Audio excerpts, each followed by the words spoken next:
Last lecture में composition of functions composition of functions ये हमने कंप्लीट किया था। ठीक है।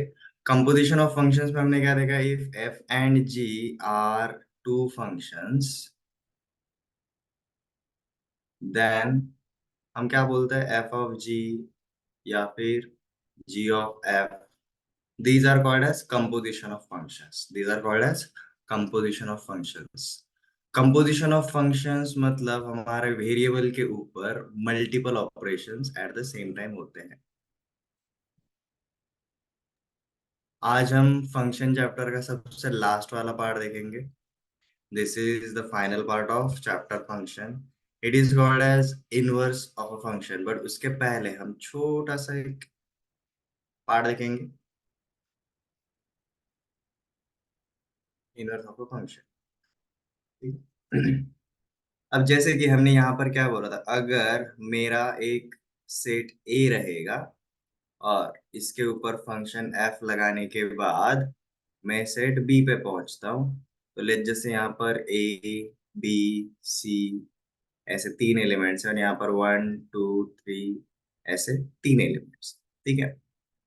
सो अगर मैं बोलता हूँ कि F of A is equal to one and F of B is equal to two and F of C is equal to three, तो इसका मतलब क्या रहता है, दिस मीन्स ए का वैल्यू है वन अंडर एफ। जब हम ए के ऊपर एफ लगाते हैं तो हमें वन मिलता है।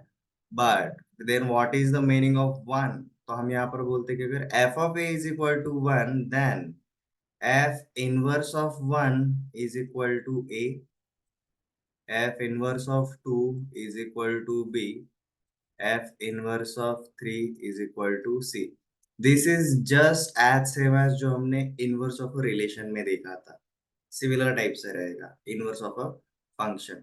ठीक है। तो मतलब मैं अगर f से a से लेकर b पे जाता हूँ, तो अगर मैं f इनवर्स लगाऊंगा तो मैं b से लेकर a पर आऊंगा। हमारा डोमेन और कोडोमेन इनका सिर्फ पोजीशन चेंज हो जाता है, हमारा डोमेन एंड कोडोमेन का सिर्फ पोजीशन चेंज हो जाता है, अदरवाइज एवरीथिंग इज सेम। ठीक है। तो इसको पहले एक बार अंडरस्टैंड कर लेते हैं, लिख लेते हैं एक प्रॉपर फॉर्मेट में, what is the meaning of inverse of a function.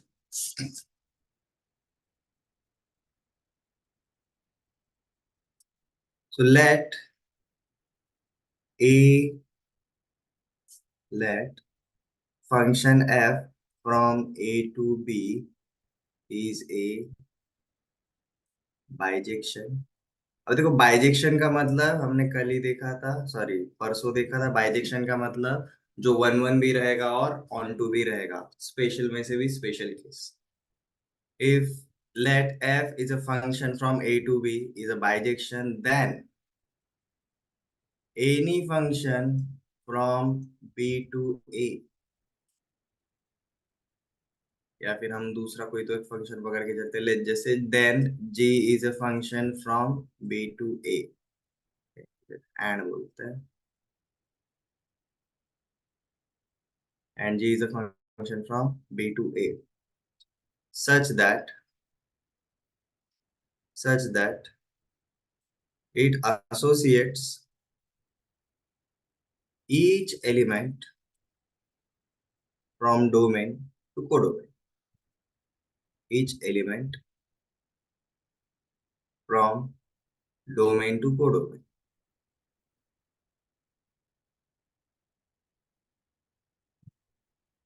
ठीक है। अगर ये हमें पता है, and if f of x is equal to y and g of y is equal to x such that x belongs to a and y belongs to b, then f is equal to g inverse, या फिर हम बोल सकते हैं g is equal to f inverse। क्योंकि देखो ना, x के ऊपर जब आपका f फंक्शन लग रहा है तो आपको y का वैल्यू मिलता है, y के ऊपर आपका जब g फंक्शन लगता है तो आपको x मिलता है। मतलब x के ऊपर f लगेगा तो y मिलेगा, y के ऊपर g लगेगा तो x मिलता है। मतलब सेम प्रोसेस नहीं है, ठीक है, आपकी उल्टी प्रोसेस है, रिवर्स प्रोसेस है, इनवर्स प्रोसेस है। That's why it is called as inverse function. ठीक है, तो ये गिवन डेटा अगर रहेगा तो हम यहाँ पर क्या बोल सकते हैं, if F of X is equal to Y, then X is equal to F inverse of Y. But हम दूसरा वाला पार्ट क्या जानते हैं, G of Y is equal to X. तो ये दोनों को अगर कंपेयर किया तो हमें क्या पता चलता है, F inverse is equal to G. या फिर अगर आप g of y is equal to X अगर बोलते हो तो क्या होगा, g inverse of x is equal to Y रहेगा। बट हमारा f of x is equal to y है, तो अगर आप इन दोनों को अगर कंपेयर करें तो हमें क्या पता चलता है, g इनवर्स एंड f ये दोनों सेम रहेंगे। तो याद रखना बहुत इजी, हमारा जो भी कोई फंक्शन है उसका डोमेन और कोडोमेन जैसे ही एक्सचेंज हो जाता है, हमारा इनवर्स फंक्शन क्रिएट हो। ठीक है, अब मजेदार बात, हम इनवर्स रिलेशन किसी भी रिलेशन का कर पा रहे थे, बट यहाँ पर वैसा नहीं होगा। ठीक है, हम हर एक फंक्शन का इनवर्स नहीं कर पाते, पॉसिबल होना चाहिए, वैलिड होना चाहिए, तब भी पॉसिबल रहता है। ठीक है, अब जैसे कि किसी भी फंक्शन का इनवर्स कैसे फाइंड आउट करना है उसके कुछ स्टेप्स देख लेते हैं।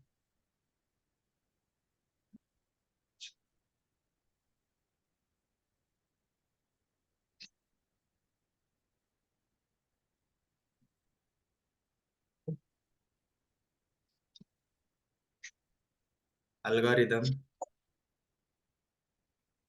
To calculate inverse of a function.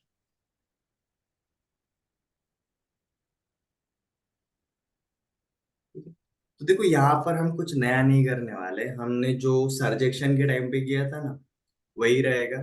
जैसे कि पहला step, put y is equal to F of X. अब यहाँ पर इसका मतलब क्या है जी, X y is in terms of x, that is y is in terms of x। ठीक है, हम इसको सिंप्लीफाई करेंगे, simplify such that we get x in terms of y, we get x in terms of y। ठीक है, और finally जब x आपका रहेगा, put x is equal to F inverse of y। This is our final step. इस simple step से हम कोई भी फंक्शन का इनवर्स निकाल सकते हैं। जैसे कि अगर हमें एफ ऑफ एक्स दिया रहेगा 2x+7 और बोला रहेगा find F inverse, find F inverse. अब एफ इनवर्स कैसे फाइंड आउट करेंगे, यहाँ पर simple, y is equal to F of X, तो हमने लिखा जी y is equal to 2x+7। अब यहाँ पर y का वैल्यू किसके टर्म में, x की टर्म में। Second step, simplify such that we get x in terms of y, x को एक साइड पे रखो, y पूरा का पूरा दूसरी साइड पे लेकर जाओ, तो हमें क्या मिलता है जी, y-7 is equal to 2x। इसी का मतलब x is equal to y-7/2। अब finally put x is equal to F inverse of y, तो यहाँ पर हम लिखेंगे जी F inverse of y is equal to y-7/2। ये बन जाता है जी हमारा कौन सा वाला function, inverse function. Inverse function, अगर F of X is equal to 2x+7 है, देन एफ इनवर्स रहेगा ये वाला। ठीक है, याद करो हमने ऑन टू फंक्शन चेकआउट करने के लिए यही स्टेप्स करते थे, तो दो अलग अलग कंसेप्ट नहीं है, सेम कंसेप्ट है। ऑन टू है कि नहीं चेकआउट करने के लिए इनवर्स होना पॉसिबल है। ठीक है,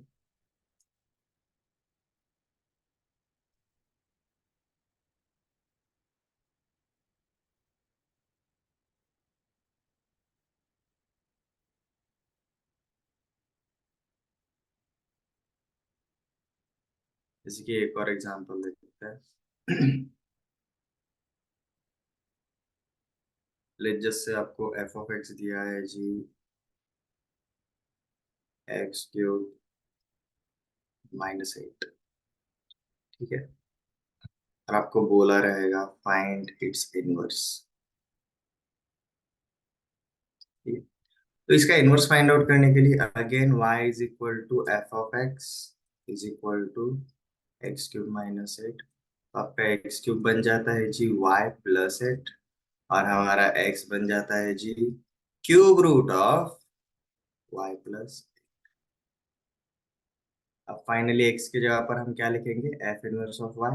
तो यही हमारा बन जाता है जी f inverse of y is equal to cube root of y+।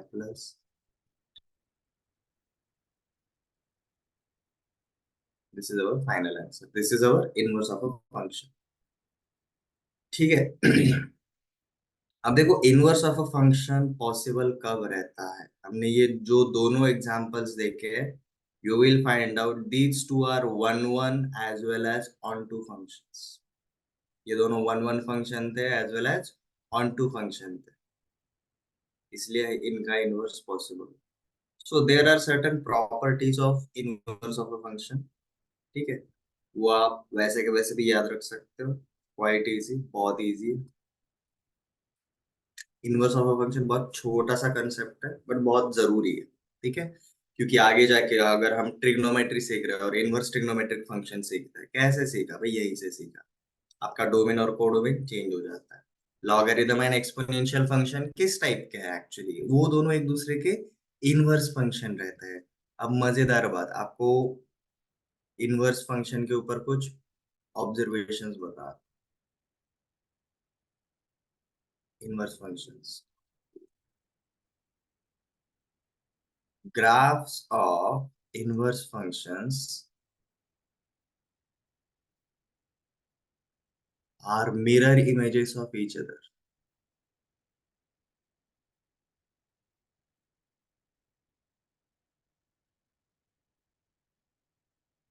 Graphs of inverse functions are mirror images of each other. For example, अगर मेरा y is equal to X square, अगर मेरा ये नॉर्मल फंक्शन रहेगा, तो इसका inverse क्या होगा पता है क्या? y is equal to root X. y is equal to root X, ये उसका इनवर्स फंक्शन हो जाए। ठीक है।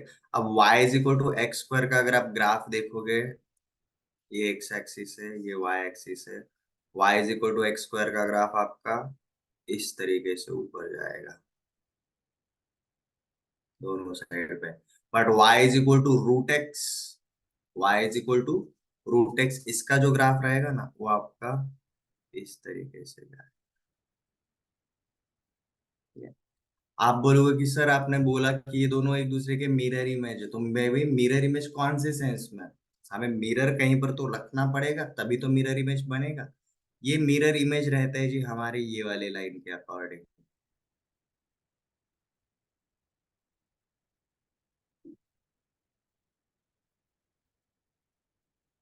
और ये हमारा कौन सा फंक्शन है जी? This is our identity function, this is our identity function. So graphs of inverse functions are mirror images of each other with respect to identity function। आपके कोई भी दो इनवर्स फंक्शंस पकड़ के चलो, उनका ग्राफ अगर आपने प्लॉट किया, आइडेंटिटी फंक्शन पे अगर आप मिरर रखते हो, वो दोनों एक दूसरे के हमेशा मिरर इमेजेस रहते हैं, एक दूसरे का रिफ्लेक्शन होता है। ये मोस्ट इम्पोर्टेंट पार्ट है। ये आप जब ग्राफ के ऊपर काम करते हो तब भी आपको दिखाई देता है। ठीक है।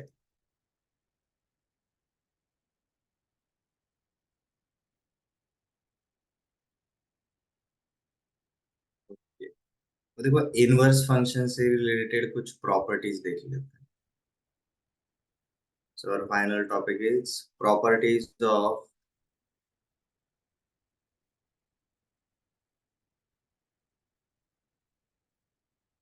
Inverse of a function.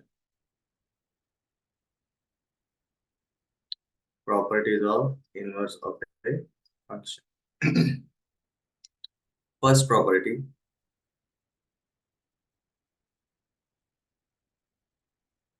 Inverse of a bijection is always unique.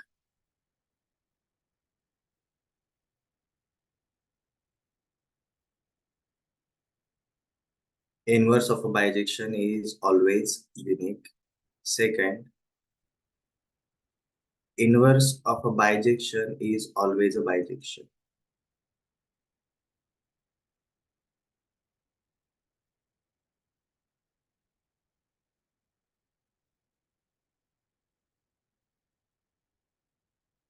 Third,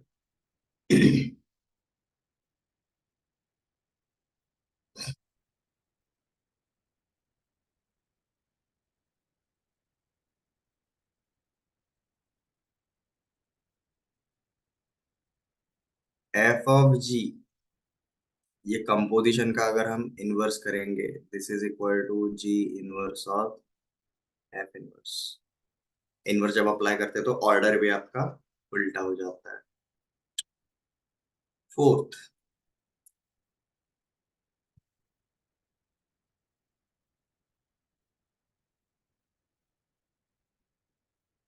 f is a function from a to b and g is a function from b to a such that f is equal to g inverse या फिर g is equal to f inverse और g is equal to f inverse, आप ऐसा बोल सकते हो। such that f is equal to g inverse और g is equal to f inverse, then f of g is a function, f of g is an identity function on b and g of f is an identity function on a। But ये कब possible है? जब ये दोनों एक दूसरे के inverse रहेंगे तभी। यू विल फाइंड आउट हम हमेशा इनवर्स के ऊपर ही फोकस कर रहे हैं। क्लियर है? These are only four properties. हम जब भी किसी फंक्शन का इनवर्स करने के लिए जाते हैं we always need a bijection. Bijection रहेगा तो ही हमारा इनवर्स पॉसिबल होता है। ठीक है? जैसे कि सोचो ना, अगर मेरा वन वन फंक्शन रहेगा उसका इनवर्स करेंगे तो क्या आएगा? वन वन ही रहता है। बट अगर मेरा मेनी वन फंक्शन रहता है उसका रिवर्स करेंगे तो क्या बनेगा? One many. बट ये फंक्शन के डेफिनेशन को ब्रेक करता है, इसलिए मेनी वन फंक्शन का पॉसिबल नहीं होता। Similarly onto and into के लिए भी नहीं होता। सॉरी, ऑन टू के लिए होगा बट इनटू के लिए पॉसिबल नहीं होगा। तो हम क्या बोलते हैं जी? हम हमेशा बाइजेक्शन का ही इनवर्स परफॉर्म करेंगे। Okay. Inverse of a bijection is always a bijection, मतलब देखो बाइजेक्शन का इनवर्स करने का फायदा क्या रहता है? आपका फंक्शन का बिहेवियर कभी भी चेंज नहीं हो रहा है। ठीक है? अगर हमारा कंपोजिशन का अगर हम इनवर्स अगर परफॉर्म करते हैं तो देखो ऑर्डर चेंज हो जाता है। मतलब पहले एफ था फिर जी था, इसके ऊपर इनवर्स हो रहा है। हम जानते हैं ऑर्डर क्या है, ये आपका ऑर्डर पूरा का पूरा उल्टा हो जाता है। इनवर्स करना है, उल्टा हो जाएगा सब कुछ। ठीक है? एंड फाइनली अगर आपके दो इनवर्स फंक्शंस अगर एग्जिस्ट करते हैं तो दोनों का मिक्सचर हमेशा आपका कौन सा वाला फंक्शन देगा जी? आइडेंटिटी फंक्शन हमेशा देगा ये आइडेंटिटी फंक्शन।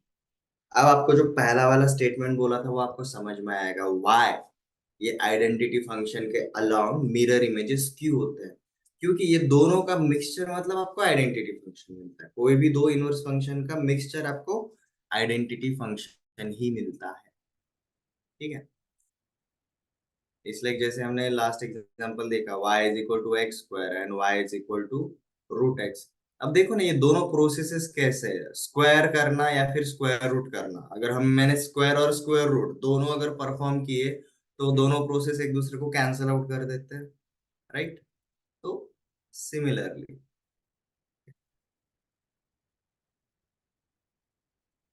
हमारा inverse of a function was the last topic of this chapter.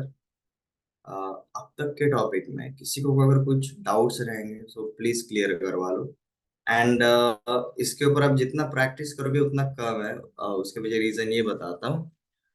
Calculus जो हमारा ट्वेल्थ में इंट्रोड्यूस होता है, इलेवेंथ के एंड में इंट्रोड्यूस होता है एक्चुअली, वो हमेशा फंक्शन के ऊपर काम करता है।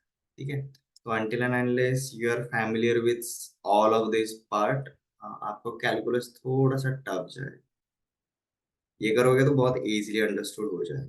ठीक है, एज वेल एज ट्रिग्नोमेट्री को हम टेंथ तक नॉर्मली जानते थे, बट इलेवेंथ ट्वेल्थ में हमें एज अ फंक्शन ट्रीट करना। तो प्लीज इसके ऊपर अच्छे से काम कर लेना। हमारे देखो टाइप्स ऑफ फंक्शंस, हमने काइंड्स ऑफ फंक्शन देखा है, but you will find out हमारे टाइप्स ऑफ फंक्शंस। हमारे टाइप्स ऑफ फंक्शंस ये सिलेबस से रिलेटेड नहीं, ये एक्स्ट्रा पार्ट है, बस आपको बता रहा हूँ। आपको इलेवन ट्वेल्थ में हर जगह पर दिखेगा। आपको सिर्फ ये टाइप के ही फंक्शंस रहते हैं। This is inverse trigonometric functions. These are logarithmic functions. Next is algebraic functions. Next is trigonometric functions. And finally is exponential functions. ठीक है? ये पांच ही टाइप के फंक्शंस आपके पास होते हैं। उसमें से हमारा inverse trigonometric functions and trigonometric functions, ये दोनों क्या है जी, एक दूसरे के इनवर्स रहते हैं। नाम में ही है, inverse trigonometric functions and trigonometric functions. ठीक है, ये दोनों एक दूसरे के इनवर्स रहते हैं। लॉगरिथमिक एंड एक्सपोनेंशियल, ये दोनों एक दूसरे के इनवर्स रहते हैं। लॉगरिथमिक एंड एक्सपोनेंशियल, ये दोनों एक दूसरे के इनवर्स रहते हैं। दीज आर इनवर्स फंक्शंस जो हम कैलकुलस में यूज करते हैं। ठीक है,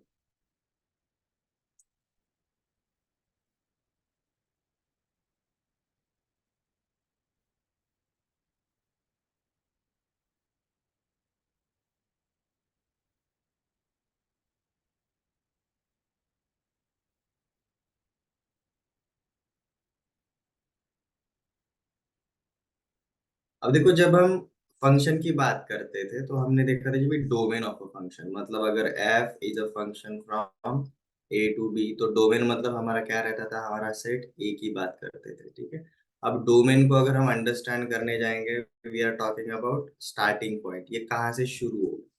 ठीक है, मतलब अगर एफ ऑफ एक्स अगर दिया रहेगा x cube minus 8 upon x minus 2। ठीक है, अब देखो जहां पर जब भी आप x इज इक्वल टू 2 डालोगे, ये वैल्यू सेटिस्फाई होगा क्या, मतलब ये पॉसिबल होगा क्या, आपका x इज इक्वल टू 2 के ऊपर डिनोमिनेटर क्या हो जाता है, zero, and any number divided by zero is not defined. मतलब यहाँ पर हम क्या बोल सकते हैं, f of x is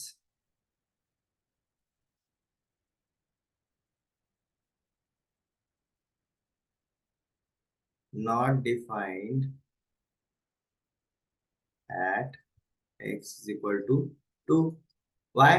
because तब x माइनस 2 क्या हो जाता है आपका, जीरो हो जाता है। अगर एफ ऑफ एक्स सिर्फ x इज इक्वल टू 2 के ऊपर डिफाइन नहीं है, मतलब वो हर जगह पर डिफाइन हो जाएगा। सो हम यहाँ पर क्या बोल सकते हैं, domain of F of X is equal to all real numbers except for 2। दो छोड़ के सब जगह पर ये डिफाइन हो। क्यों? क्योंकि भाई यहाँ पर ये पॉसिबल ही नहीं है। ठीक है, एक्स इज इक्वल टू 2 के ऊपर ये डिफाइन ही नहीं होगा। इस टाइप के कई सारे एग्जाम्पल्स रहते हैं जहां पर आपको पूछा जाता है कि भाई डोमेन ऑफ अ फंक्शन क्या है। ठीक है, जैसे कि अगर आपको बोला रहेगा F of X is defined as, जैसे X square minus 5 upon X plus 3, हम क्या चाहते हैं, हमारा सिर्फ denominator non zero. For F of X to exist, denominator must not be equal to zero, denominator should not be equal to zero. और जहां पर डिनोमिनेटर इक्वल टू जीरो होगा, when denominator equal to zero, F of X does not exist.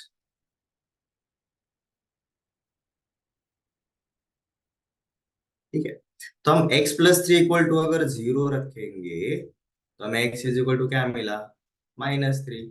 तो हम क्या बोलते हैं, F of X is not defined at x is equal to -3। तो यहाँ पर हम domain of F of X क्या बोलेंगे, domain of F of X is equal to all real numbers except for -3। -3 को छोड़ के सब जगह पर ये डिफाइन हो जाएगा। ठीक है, ओके।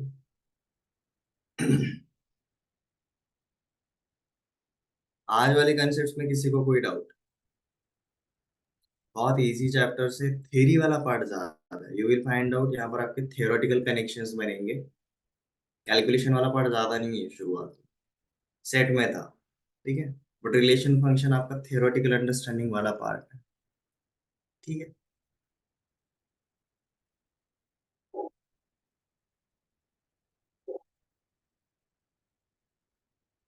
Any doubts?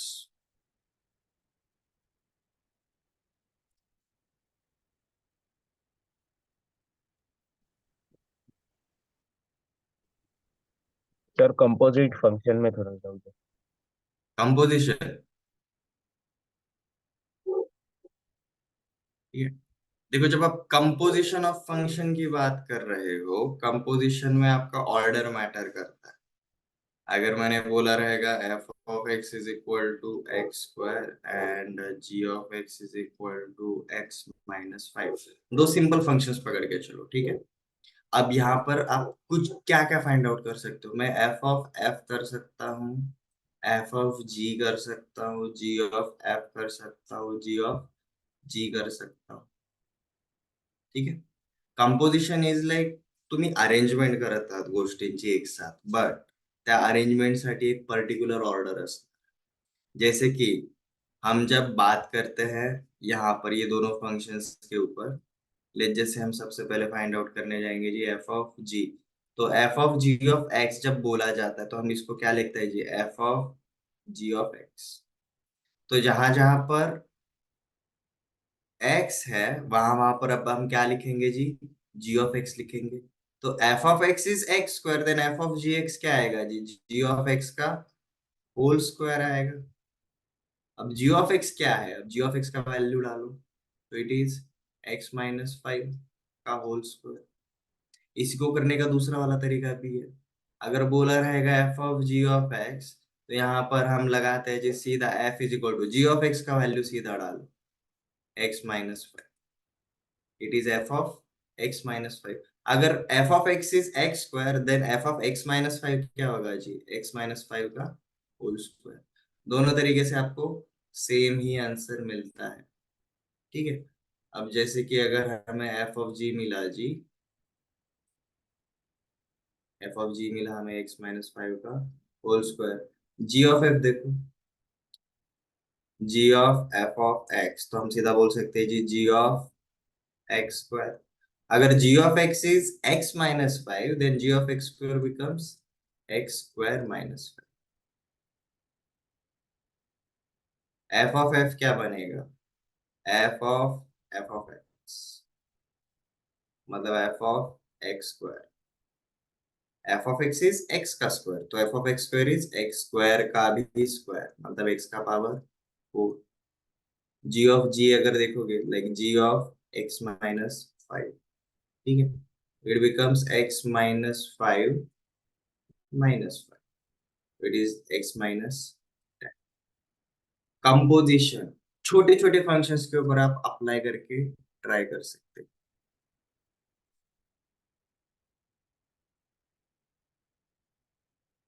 अगेन बहुत सारे स्टूडेंट्स के लिए मैं सजेशन दूंगा, किसी और को क्वेश्चन सॉल्व करते हुए देखना एंड खुद से क्वेश्चन सॉल्व करना आर टू डिफरेंट थिंग्स। चीजें पता होना और चीजें आना। ठीक है। Knowing something and doing something, ये दोनों में डिफरेंस है। ठीक है। आप यहाँ पर काम करते हो, बट आपको सबसे ज्यादा काम यहाँ पर करना पड़ता है। एप्लीकेशन के ऊपर आपको सबसे ज्यादा काम करना पड़ता है। ये आपका फर्स्ट स्टेप है। ठीक है। And after a lots of revision आप यहाँ पर पहुंचते हो।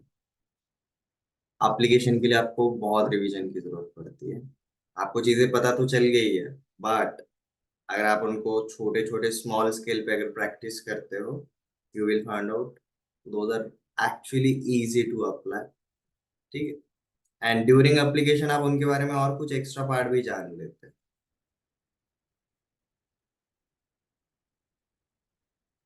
Okay guys, are there any doubts और कुछ? इफ नॉट, हम यहाँ पर अपना सेशन कंक्लूड कर देते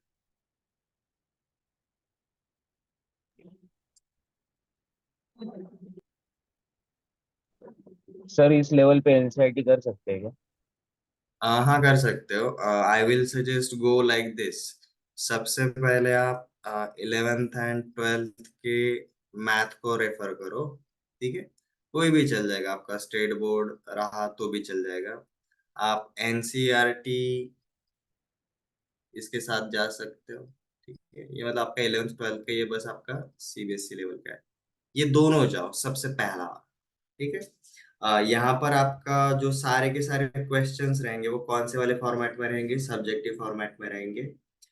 भले ही हम एनडीए के लिए प्रिपेयर कर रहे हैं, हम प्रॅक्टिस हमेशा सब्जेक्टिव्ह तरीके से ही करेंगे। रिझन बताता हूँ। तुम्हाला 11वी 12वी साठी वेगळा अभ्यास करायचा आणि एनडीए साठी वेगळा अभ्यास करायचा, मॅथ साठी तसं गरजेचं नाहीये, दोघांसाठी मॅथ सेम।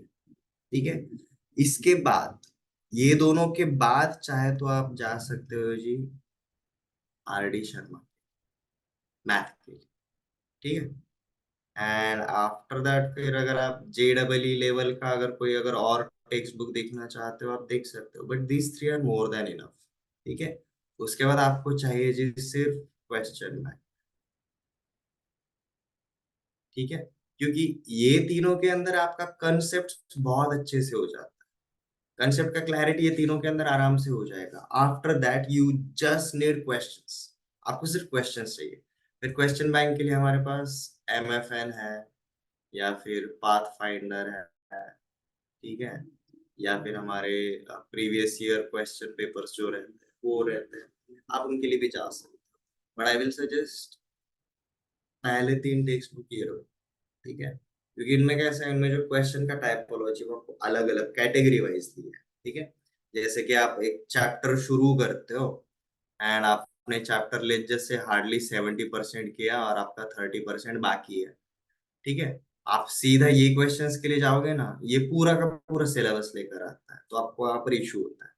बट ये जो आपके 11th 12th का टेक्स्ट बुक है या फिर एनसीईआरटी, इसमें कैसे कैटेगरी करके आपको एक्सरसाइज दिया है, एक टॉपिक के ऊपर कई सारे क्वेश्चंस अवेलेबल है। And most of all those are very easy questions, small scale simple questions. ठीक है। सिंपल क्वेश्चंस में डिटेल्स कम रहते हैं, और कम डिटेल्स रहेंगे तो कंफ्यूजन भी कम होगा, कैलकुलेशन बहुत इजी हो जाता है। एंड मोस्ट ऑफ ऑल एक जो हैबिट है वो आपको अभी से डालनी पड़ेगी, जो कई जगह पर बताते नहीं है। बट प्लीज ये वाला एक हैबिट डाल लो, आप जो भी काम कर रहे हो उसको क्रॉस चेक किया करो। ठीक है। हम घर पे ताला लगाने के बाद खींच के देखते हैं ना, ढंग से लगा है कि नहीं। सेम उसी तरीके से क्रॉस चेक कर लिया करो, जब भी आप कोई भी क्वेश्चन सॉल्व करते हो एक बार क्रॉस चेक कर लिया करो कि मैंने कंसेप्ट जो पता है मुझे उसका एप्लीकेशन ढंग से किया कि नहीं, एक पर्टिकुलर ऑर्डर में हुआ कि नहीं। ठीक है। क्योंकि एनडीए में आपको स्टेप्स के मार्क्स नहीं मिलने वाले, आपको आंसर के मार्क मिलने वाले। तो अगर आपके 10 स्टेप्स रहेंगे, 10 में से आपने 9वें स्टेप में अगर गंदा गंदा कर दिया तो भाई आपका आंसर गलत आएगा। ठीक है। आप ऐसा नहीं बोल सकते सिर्फ पहले 8 स्टेप्स के मार्क्स दो फिर। ठीक है। एनसीईआरटी के लिए जा सकते हो, आराम से जा सकते हो। बट अगेन, सीधा क्वेश्चंस पे मत जाओ, कंसेप्ट्स को बार बार रिवाइज करना। ठीक है।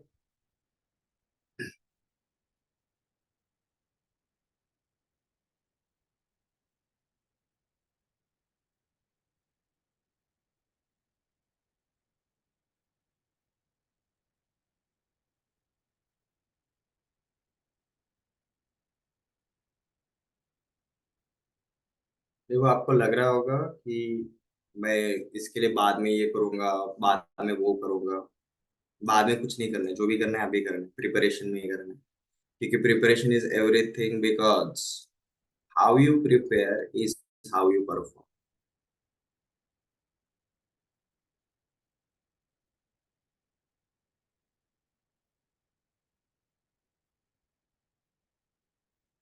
ठीक है।